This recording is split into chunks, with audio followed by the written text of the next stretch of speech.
وأوحى ربك إلى النحل أن اتخذي من الجبال بيوتا ومن الشجر ومما يعرشون ثم كلي من كل الثمرات فاسلكي سبل ربك ذللا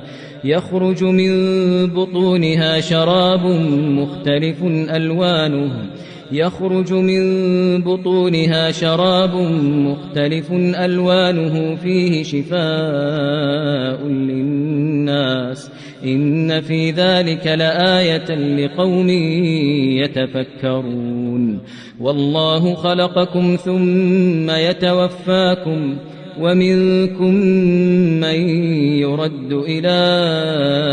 أرذل العمر لكي لا يعلم بعد علم شيئا إن الله عليم قدير والله فضل بعضكم على بعض